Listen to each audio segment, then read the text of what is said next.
بہت پہلے دعوت فکر کے لیے ایک سوال دیا گیا تھا کہ آخر آپ کا ایمان کس درجے کا ہے؟ ایک، سن کر لایا ہوا ایمان ہے، دو، جان کر لایا ہوا ایمان ہے، تین، دیکھ کر لایا ہوا ایمان ہے، چار، ہو کر لایا ہوا ایمان ہے، یا پانچ، کھو کر لایا ہوا ایمان ہے۔ پھر دعا کی گئی تھی کہ خدائے ذوالجلال ایمان کے پانچوں درجات عطا فرما۔ اس سوال میں ایک مذہبی پیغام دیا گیا ہے۔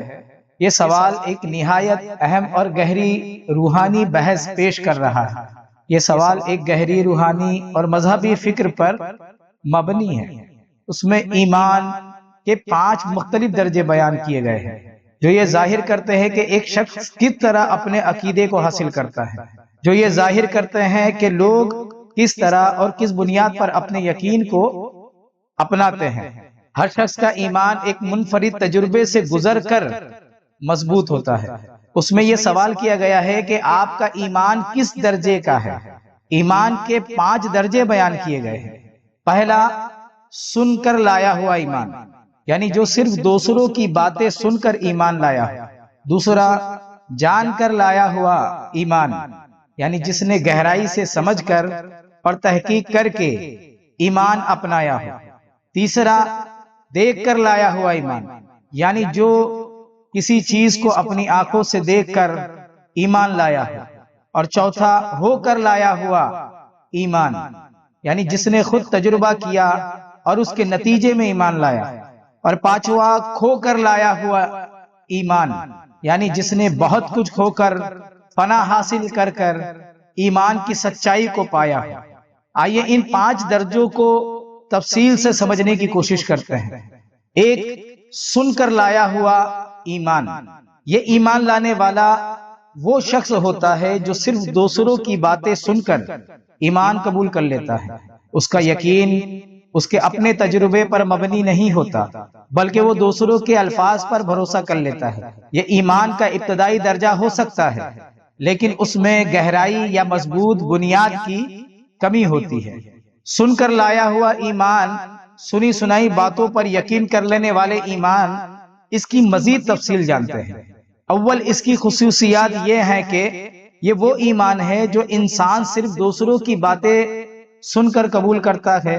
اس میں کوئی گہری تحقیق یا منطقی استدلال شامل نہیں ہوتا، بلکہ روایتی طور پر جو بتایا گیا ہے اسے تسلیم کر لیا جاتا ہے۔ یہ یقین عام طور پر خاندان، معاشرے یا مذہبی اساتذہ کی باتوں سے پیدا ہوتا ہے۔ مثال کے طور پر، ایک بچہ جسے والدین نے بتایا کہ اللہ ایک ہے اور اس نے بغیر کسی سوال کے اس بات کو مان لیا۔ ایک اور مثال اس شخص کے جو اپنے مذہبی صحیفوں، علماء یا روحانی پیشواؤں کی باتوں کو بغیر کسی شک کے تسلیم کر لیتا ہوں۔ یہ دونوں مثالیں سن کر لائے ہوئے ایمان کی طرح ہے۔ اس کا تجزیہ کچھ ایسے ہو سکتا ہے کہ یہ ایمان کا سب سے بنیادی اور ابتدائی درجہ ہے۔ اس میں انسان کی اپنی کوئی تحقیق شامل نہیں ہوتی، وہ صرف دوسروں کے بتائے ہوئے حقائق کو قبول کر لیتا ہے۔ اگرچہ یہ ایمان ضروری ہو سکتا ہے، اگرچہ یہ ایمان ضروری ہو سکتا ہے، لیکن یہ کمزور بھی ہو سکتا ہے، کیونکہ اگر کوئی شخص متضاد باتیں سنتا ہے تو اس کا عقیدہ متزلزل ہو سکتا ہے، اور سن کر لائے ہوئے ایمان والے کا ایمان متزلزل ہو سکتا ہے۔ ایمان کا دوسرا درجہ، جان کر لایا ہوا ایمان۔ یہ وہ شخص ہوتا ہے جو دینی علم حاصل کرنے کے بعد ایمان لاتا ہے۔ وہ مختلف دلائل، مذہبی کتابوں، علماء کی باتوں اور اپنی عقل کے استعمال کر کے سچائی کو سمجھتا ہے اور پھر ایمان قبول کرتا ہے۔ اس درجے پر پہنچنے والے کا ایمان پہلے درجے کی نسبت زیادہ مضبوط ہوتا ہے، کیونکہ وہ خود تحقیق کر چکا ہوتا ہے۔ یہ جان کر لائے ہوئے ایمان علم کے ذریعے حاصل شدہ ایمان کی مزید تفصیل جانتے ہیں۔ اول، اس کی خصوصیات یہ ہے کہ یہ ایمان انسان کو تب حاصل ہوتا ہے جب وہ گہرائی سے تحقیق کرتا ہے، مطالعہ کرتا ہے، منطقی دلائل کے ذریعے سچائی کو قبول کرتا ہے۔ یہ محض سنی سنائی باتوں پر انحصار نہیں کرتا، بلکہ انسان خود علم حاصل کرتا ہے۔ مثال کے طور پر ایک شخص جو مذہبی صحیفوں، فلسفیانہ نظریات اور سائنسی تحقیقات کا مطالعہ کرتا ہے اور پھر ایمان قبول کرتا ہے، ویسے ہی ایک سائنسدان جو کائنات کے اسرار کو سمجھنے کے بعد اللہ کی قدرت پر یقین لے آتا ہے، یا وہ شخص جو تاریخی شواہد اور عقلی دلائل کو دیکھ کر اس نتیجے پر پہنچتا ہے کہ خدا کا وجود برحق ہے۔ یہ ساری جو مثالیں ہیں یہ جان کر لائے ہوئے ایمان کی مثالیں ہیں۔ اس کا تجزیہ کچھ ایسے ہو سکتا ہے کہ یہ ایمان پہلے درجے سے زیادہ مضبوط ہوتا ہے کیونکہ یہ علم اور فہم پر مبنی ہوتا ہے۔ اس سطح کے شخص کو دوسروں کی باتوں سے آسانی سے شبہات نہیں ہوتے کیونکہ اس کا عقیدہ تحقیق پر مبنی ہوتا ہے۔ البتہ اس درجے کا ایمان بھی مکمل طور پر ناقابل تغیر نہیں ہوتا کیونکہ علم مسلسل ترقی کرتا رہتا ہے اور نئی معلومات آنے پر انسان کا نقطۂ نظر تبدیل ہو سکتا ہے، بدل سکتا ہے۔ پھر تیسرا ایمان کا جو درجہ ہے دیکھ کر لایا ہوا ایمان، اور یہ دیکھ کر ایمان لانے والے وہ شخص ہوتے ہیں جو کسی معجزے، خاص واقعے یا واضح ثبوت کو دیکھ کر ایمان قبول کرتے ہیں۔ مثال کے طور پر جب کوئی شخص کوئی غیر معمولی واقعہ دیکھتا ہے جو اسے اللہ کے وجود کا احساس دلاتا ہے، اس قسم کا یقین دیکھنے پر مبنی ہوتا ہے، لیکن یہ اس پر منحصر ہے کہ انسان نے کیا دیکھا اور کس طرح سمجھا۔ یہ دیکھ کر لائے ہوئے ایمان کی مشاہدے کے ذریعے حاصل شدہ ایمان کی مزید تفصیل جانتے ہیں۔ اول اس کی خصوصیت یہ ہے کہ یہ ایمان تب آتا ہے جب انسان کسی معجزے، تجربے یا غیر معمولی واقعے کو اپنی آنکھوں سے دیکھتا ہے۔ دیکھنے کے بعد اسے اللہ تبارک و تعالیٰ کے وجود یا کسی اور دینی سچائی پر یقین ہو جاتا ہے۔ مثال کے طور پر ایک شخص اپنی زندگی میں کوئی معجزہ جیسا واقعہ دیکھتا ہے، معجزانہ واقعہ دیکھتا ہے، اور پھر اللہ تبارک و تعالیٰ پر مکمل ایمان لے آتا ہے۔ اور جیسے سمندر میں پھنسا ہوا ایک شخص جب کسی غیبی مدد سے بچ جاتا ہے تو وہ یقین کر لیتا ہے کہ کوئی الہی قوت موجود ہے، اسی طرح ایک بیمار شخص جسے ڈاکٹر لا علاج قرار دے چکے تھے کسی روحانی علاج سے صحت یاب ہو جاتا ہے اور پھر ایمان قبول کر لیتا ہے۔ یہ سب مثالیں دیکھ کر، مشاہدہ کر کے ایمان لانے کی مثالیں ہیں۔ اس کا تجزیہ کچھ ایسے ہو سکتا ہے کہ یہ ایمان تجربے پر مبنی ہوتا ہے جو اسے پہلے دو درجوں سے زیادہ مضبوط بناتا ہے۔ البتہ اگر انسان کو آئندہ ایسا کوئی تجربہ نہ ہو تو اس کا ایمان متزلزل ہو سکتا ہے۔ یہ اس بات پر منحصر ہے کہ انسان نے کیا دیکھا اور اسے کس طرح سمجھا۔ چوتھا ایمان کا درجہ یہ ہے کہ ہو کر لایا ہوا ایمان۔ اس درجے پر انسان خود کسی روحانی تجربے سے گزرتا ہے اور تب جا کر ایمان لاتا ہے۔ مثال کے طور پر کوئی شخص ایسی صورتحال میں پڑتا ہے جہاں وہ اللہ کی مدد اور موجودگی کو براہ راست محسوس کرتا ہے۔ یہ درجہ پہلے تمام درجوں سے بلند ہوتا ہے کیونکہ یہاں شخص دوسرے کی باتوں پر نہیں بلکہ اپنے ذاتی تجربے پر ایمان رکھتا ہے۔ ہو کر لایا ہوا ایمان خود تجربہ کر کے حاصل شدہ ایمان کی مزید تفصیل جانتے ہیں۔ اول اس کی خصوصیات یہ ہے کہ اس درجے پر انسان خود کسی گہرے روحانی تجربے سے گزرتا ہے اور تب جا کر ایمان کی حقیقت کو سمجھتا ہے۔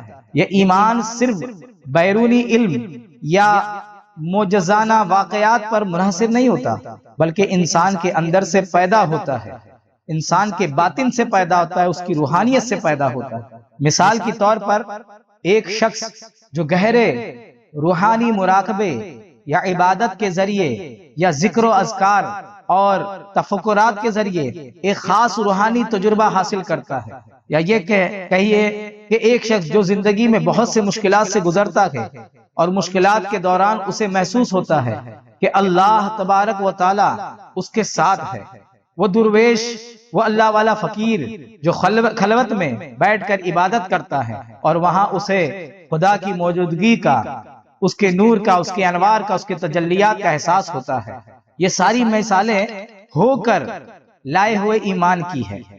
اس کا تجزیہ کچھ ایسے ہو سکتا ہے کہ یہ ایمان انتہائی مضبوط ہوتا ہے، کیونکہ یہ صرف خارجی شواہد پر انحصار نہیں کرتا، اسے ختم کرنا مشکل ہوتا ہے، کیونکہ یہ انسان کے ذاتی تجربے پر مبنی ہوتا ہے۔ یہ ایمان کی بلند ترین درجات میں سے ایک سمجھا جاتا ہے، یہ ایمان کے بلند ترین درجات میں سے ایک درجہ سمجھا جاتا ہے۔ ایمان کا 5واں درجہ کھو کر لایا ہوا ایمان، یہ ایمان کا سب سے اعلیٰ درجہ ہوتا ہے۔ اس میں شخص کو بہت کچھ قربان کرنا پڑتا ہے، آزمائشوں سے گزرنا پڑتا ہے اور بڑی مشکلات سہنی پڑتی ہے، فنا بقا کی منزلوں سے گزرنا پڑتا ہے، تب جا کر وہ حقیقی ایمان تک پہنچتا ہے۔ ایسے لوگ جو اپنے دین اور عقیدے کے لیے قربانیاں دیتے ہیں، سخت آزمائشوں سے گزرتے ہیں اور ہر طرح کی مشکلات کے بعد سچے ایمان کو پاتے ہیں، وہ اس درجے پر فائز ہوتے ہیں۔ یہ کھو کر لائے ہوئے ایمان یعنی قربانی اور آزمائشوں کے بعد حاصل شدہ ایمان، فنا بقا کے بعد حاصل شدہ ایمان کی مزید تفصیل جانتے ہیں۔ اول اس کی خصوصیات یہ ہیں کہ یہ ایمان کا سب سے اعلیٰ درجہ ہے، جسے پانے کے لیے انسان کو بہت سی آزمائشوں اور قربانیوں سے گزرنا پڑتا ہے، فنا بقا کی منزلوں سے گزرنا پڑتا ہے۔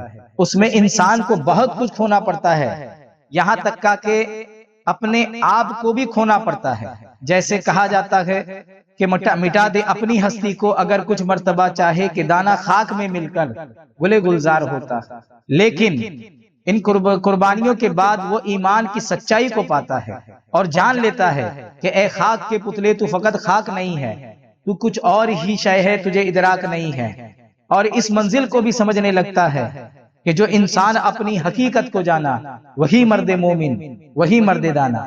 اور اس ایمان کی مثال اس طرح دی جا سکتی ہے کہ ایک شخص جس نے اپنی پوری زندگی دنیاوی عیش و آرام میں گزاری، لیکن کسی بڑے نقصان کے بعد وہ سچے ایمان تک پہنچا۔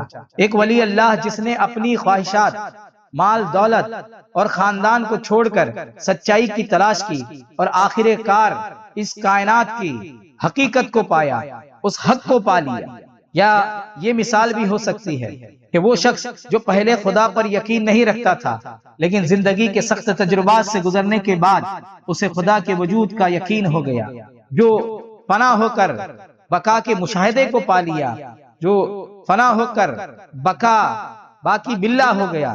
ان کے ایمان، یہ ساری جو مثال ہیں، یہ کھو کر لائے ہوئے ایمان کی، قربانی، آزمائشوں اور فنا بقا کے بعد حاصل شدہ ایمان کی مثالیں ہیں۔ اس کا تجزیہ کچھ ایسے ہو سکتا ہے کہ یہ سب سے زیادہ پائیدار اور ناقابل شکست ایمان ہوتا ہے، کیونکہ یہ آزمائشوں کی بھٹی میں تپ کر کندن بنا ہوتا ہے۔ یہ کبھی آسانی سے متزلزل نہیں ہوتا، کیونکہ اسے حاصل کرنے کے لیے انسان نے بہت کچھ، بلکہ کہہ لیجئے سب کچھ قربان کیا ہوتا ہے، یہاں تک کہ اپنے آپ کو بھی فنا کی گھاٹیوں سے گزار کر کی بقا کی منزلیں پایا ہوا ہوتا ہے۔ یہ وہ درجہ ہے جہاں انسان مکمل طور پر روحانیت سے بھرپور انسان ہو جاتا ہے۔ یہ تمام سوالات سے کچھ اہم پیغام دینا مقصود ہے کہ یہ جو سوال قائم کیا گیا ہے کہ آپ کا ایمان کس درجے کا ہے، یہ سوال ہمیں غور و فکر کرنے پر مجبور کرتا ہے کہ ہمارا ایمان کس درجے کا ہے۔ کیا ہم صرف سنی سنائی باتوں پر یقین رکھتے ہیں، یا ہم نے خود تحقیق کر کے، تجربہ کر کے اور آزمائشوں سے گزر کر اسے پایا ہے؟ کیا ہم ایمان کے اعلیٰ مدارج تک پہنچنے کی کوشش کر رہے ہیں؟ کیا وہ صرف سن کر ایمان لائے ہیں، یا انہوں نے تحقیق کر کے، تجربہ کر کے اور آزمائشوں سے گزر کر کے یا گزرنے کی کوشش کر کے اسے پایا ہے؟ یہ پیغام ہمیں یہ سکھاتا ہے کہ ہمارا ایمان صرف سنی سنائی باتوں پر مبنی نہیں ہونا چاہیے، بلکہ ہمیں علم، تجربہ اور قربانی کے ذریعے ایمان کو گہرائی سے اپنانا چاہیے۔ آخر میں دعا کی گئی ہے کہ خدائے ذوالجلال ایمان کی 5 درجات عطا فرمائے، یعنی اللہ تعالی ہمیں ایمان کے یہ تمام درجے نصیب فرمائے تاکہ ہمارا یقین محض سنی سنائی باتوں پر نہ ہو، بلکہ علم، تجربے اور قربانی کے ذریعے مضبوط اور سچا ہو۔ ان تمام باتوں سے جن نتائج کو اخذ کرنا چاہیے وہ یہ کہ یہ پیغام ہمیں سکھائے کہ ہم صرف دوسروں کی باتوں پر ایمان نہ رکھیں، بلکہ خود علم حاصل کریں تجربہ کریں اور اپنی عقل و دانش کو استعمال کر کے سچائی کو پہنچیں۔ یہ اصول نہ صرف مذہب بلکہ زندگی کے ہر پہلو پر لاگو کریں کہ ہمیں اندھی تقلید کے بجائے سمجھ بوجھ اور تجربے سے اپنی راہ کا تعین کرنا چاہیے۔ ایمان کا سب سے بلند درجہ وہ ہے جہاں انسان اپنی ذاتی تجربے اور قربانیوں کے ذریعے یقین حاصل کرتا ہے۔ اس لیے صرف دوسروں کی باتوں پر یقین کرنے کے بجائے خود علم حاصل کرے، تجربہ کرے اور حقیقت کو سمجھنے کی کوشش کرے، یہی اصل ایمان ہے۔ اللہ تبارک و تعالی ہمیں ان 5 درجات جو ایمان کے ہیں ان سے گزر کر کامل ترین ایمان حاصل کر کے پکا مومن بننے کی توفیق عطا فرمائے۔